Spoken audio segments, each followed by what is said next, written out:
Welcome back, this RB Sensei. To my diehard fans, make sure you watch at least until 9 minutes because watch time is the most important factor to this channel growing and being successful. To new watchers, if you like this video at any point, like and comment. Be sure to follow me on Rumble, Discord, or Twitter, links below, because who knows how long they're going to let me stay on the tube. Now let's get into this ridiculous nonsense. And even if some of us may not like that, we have to respect it. We have to respect it. I made a video like a week ago about men unaliving themselves, and some of the comments, I mean, what's wrong with some of you? Like, I was making a video about why men unalive themselves, and there were women. You have no idea why we unalive ourselves. You don't have a clue. All right, let me let her continue. Women in the comments bringing up how they deserved it, how it was like men were bringing it on themselves because they were graping women, and I was like, if that's what, I mean, listen, that's also awful. Like, I'm not gonna sit here and say that that's not awful. I've also. Well, of course, who would say that's not awful? Look, man, they always gotta think in extremes. Like, women have been, what is the word I'm looking for? They've been radicalized by other dingbats on social media and by the internet. The only difference from now and 20 years ago is this. Woman's nature is actually being exposed all over the internet. Like, are you really gonna tell me that most men are grapists? Like, really? Even 10% is ridiculous. Even saying 10% of men are. This is so stupid. But it goes to show, to a lot of women these days, men aren't human. I've been saying this. Women don't see men as human. They see them as tools at best, most women. I really believe that. Most women in America don't extend compassion and grace to men the way they extend compassion and grace to women and dogs and all other type of shit. You've got to say, I'm a human being. God damn it. My life has value. If a man offed himself, he deserved it, according to a lot of women. Come on, man. Damn. Maybe just in the TikTok Reddit sphere. That might be a little extreme. But even if they don't think most men who off themselves deserve it, they still don't see men as human, and you can tell by the way the average woman treats the average man. Also never been, on the other side of SA in any capacity. But if talking about male unaliving themselves makes you be defensive and talk immediately about how they deserve it, even if it wasn't even them, right? Because not all men, like seriously, not all men. What's wrong with you? We can't have a conversation? No, they don't care about what men are going through. Like, shut up and get back to work. Shut up and get back to doing something that's going to benefit women. We're the victims. We're always going to be the victims. We're the ones that deserve all the attention. We're the ones who deserve all the hashtags. We're the ones who deserve all the special days. F men. Just be our workhorses and be our walking bulletproof vest. Other than that, shut the fuck up. Out of pocket for that shit. Way out of pocket. Well, this might shock you, because I also thought the same for a very, very long time, that the people who created feminism actually were nice people who wanted the best for everyone and just wanted equality. Okay, here's what really happened. So, Kate Millett, she was an American feminist, author, and artist. She is the founder of the National Organization for Women. Her sister, Mallory, was invited to one of the first meetings that established the National Organization for Women. So this is a feminist group that has been around since the start of the feminist movement, and they basically pioneered the whole movement. At this meeting, they gathered around a large table with Kate Millett, the chairperson, and she opened the meeting with the following back and forth recitation. So this is how the beginning of the meeting went. Why are we here today, she asked. To make revolution, they answered. What kind of revolution? The cultural revolution. How do we make cultural revolution? By destroying the American family. Oh, there's a big surprise. That's an incredible. I think I'm going to have a heart attack and die from that surprise. Oh, that makes sense. Yeah, there's always agendas behind all these movements. I'm not going to say all the movements. The BL, you know what movement. There's always the powers that be behind them. They want everybody to believe that they're grassroots and they have genuine intentions, but it's all baloney. This bullshit has some broader implications. Here's a list of tips on how to avoid bullshit happening to you. If you want to destroy a group of people, you destroy the family structure. If you want to control women, you got to get them away from their strong men. Then you can get the women of a society to do whatever you want, because women are easily manipulated. Like, wait, what? And women are the biggest consumers. So if we get them away from the men, the common sense, they'll spend their money on all our BS and make us richer and richer and richer.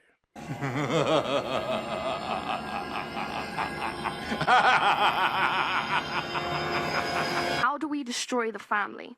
By destroying the American patriarch. And how do we destroy the American patriarch? By taking away his power. And how do we do that? By destroying monogamy. And how do we destroy monogamy? By promoting promiscuity, eroticism, prostitution, and homosexuality. Come on. So this proceeded with a long discussion on how to advance these goals by establishing the National Organization of Women. Leader's sister says, it was clear they desired nothing less than the utter deconstruction of Western society. Why does that not surprise me? There's just something about that that rubs me the wrong way. I'm living my nightmare. It is a monster. It's in my head. Do you want access to 2 to 3 exclusive live streams that won't be available to my basic subscribers? Not really, no. Are you tired of listening to these stupid ads? Yes. Do you want access to over 70 exclusive unseen episodes? No. No need. Do you want to see my videos at least one day early and be a complete alpha Chad? Or a G'd up Tyrone? What kind of shit is that? Then I got news for you, champ. For $5 a month via Subscribestar or Patreon, you can get all that. And if you want the convenience of staying on YouTube, you can join the YouTube membership for $10 a month. Man, get the fuck out of here, nigga! Well, the plan worked like a fucking charm, and there's no going back now. You know what I mean? Women are too gassed up off their feminism, and they're not coming back. They'll come back once they're eating out of garbage cans or something, or there's another group of men coming to put shetties to their throats and you know what. Then they'll care about bringing back traditionalism. But not a second before. That's a damn shame. Motherhood is a scam. Motherhood is the biggest scam, like one of the biggest scams, like of history. Now, let me get into this because, I mean, in the past, yeah, in like our mothers, our like grandmothers era, they didn't really have a career choice. Like they didn't really have a choice. So like they were forced into motherhood. So first of all, like that was a scam. And like now, y'all don't like your careers. Most people don't like what they do to make money. Even if 20% of people do, 80% of people don't and never will. So this TikTok is a scam, trying to get women to believe that they're going to have some career, not only a career, which is already hard enough to get, but they're going to be so happy for a lifetime with this career. It's fucking bogus and you're bogus. It's all malarkey and it's all poppycock. You're the fucking scam. But let's continue.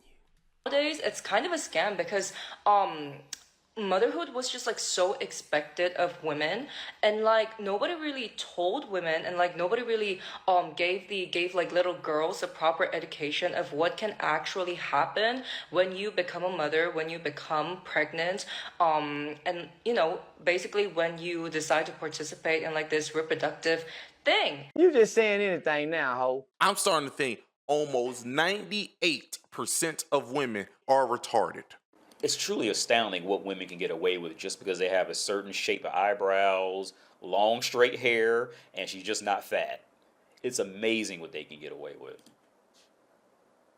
And it's just that simple. Like, just don't be fat, have long straight hair, and look like you can figure out how to combine soap and water. So you rather spend your life working 60-hour weeks for some boss who don't give a damn if you live or perish, you know, working you to the bone, and then you go home to some empty, nice apartment with a bunch of Gucci bags in the closet, but nobody give a damn about your existence. You have nobody to love you, nobody to care about, nobody to care about you. Like, you gotta be kidding me. Just never mind. You're just don't get it, do you? You don't. Listen to me. I'm not gonna listen to you. You're in denial. I'm not in denial. Yes, you I am not in Yes, you denial. are. And you can't even accept it. I mean, because the more you try to prove it to her, the more she's going to suck you in to destroy you. Older women, younger men. Go. What do we think? Or, here's another idea that's going to be very controversial. You could shut the up. Well, I think it's completely appropriate, and I think that we should be able to date whoever we want.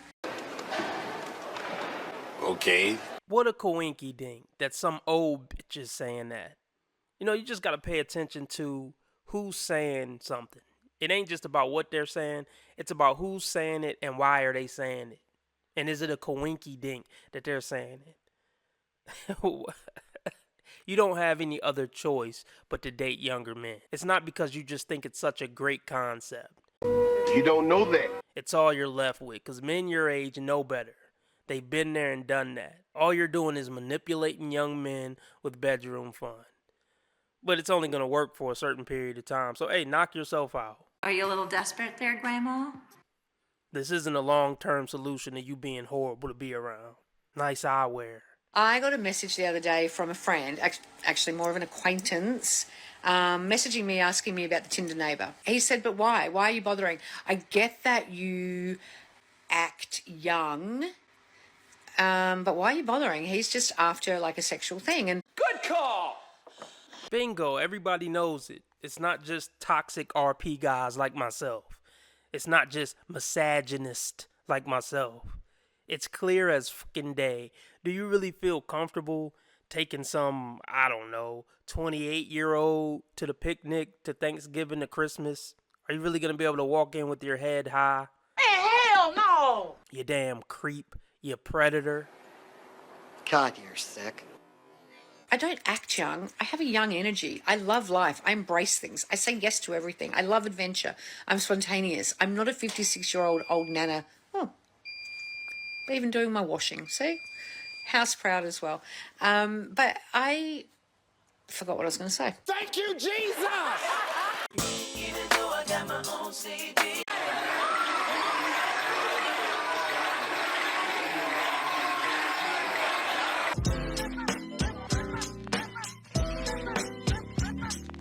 You shouldn't say that about a woman. Why can't you say women are wrong when they're wrong? You want to be making moves on the street, have no attachments, allow nothing to be in your life that you cannot walk out on in 30 seconds flat. Okay, first of all, I didn't miss the red flags. I looked at them and thought, damn, that's sexy. And that's my problem.